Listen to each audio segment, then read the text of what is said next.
ఆ రోజు నైట్ డాక్టర్లు వచ్చి రేపు పొద్దున వరకు ఉంటాడో మరి ఎట్లుంటుందో తెలియదమ్మా అని చెప్పేసి వాళ్ళు చెప్పేసరికి ఇక మా భార్య బాగా ఏడుస్తూ ప్రార్థన చేయడం మొదలుపెట్టింది. అది మా పాప చిన్న పాప 3 సంవత్సరాలు ఉండే అప్పుడు. ఆమెకు చిన్నప్పటి నుంచి చర్చికి నేను వాళ్ళని ఆడ వదిలిపెట్టించిపోయేది, కానీ నేను పోకపోయేది. చర్చి దగ్గర మందిరం దగ్గర వాళ్ళకి బండి మీద అక్కడ వదిలిపెట్టేసి నేను తాగడానికి తిరగడానికి పోయేది. సండే కదా, సండే హాలిడే ఉంటుంది అనమాట, తాగటానికి తినడానికి వెళ్ళేది.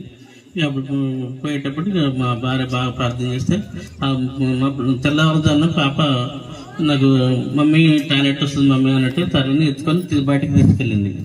బయటకు తీసుకెళ్ళిన తర్వాత మరి తీసుకుపోయి టాయిలెట్ పంపించుకొని మళ్ళీ రిటర్న్ వస్తుంటే పాప భుజం వేసుకుంటారు కదా, భుజం వేసుకున్నప్పుడు మమ్మీ వేసైపోతుంది మమ్మీ అని చెప్పేసి మా పాప అన్నది. ఎక్కడ అని చెప్పేసి మా భార్య చాలా 1 కిలోమీటర్ దాకా చాలా దూరం వెళ్ళింది. ఎక్కడ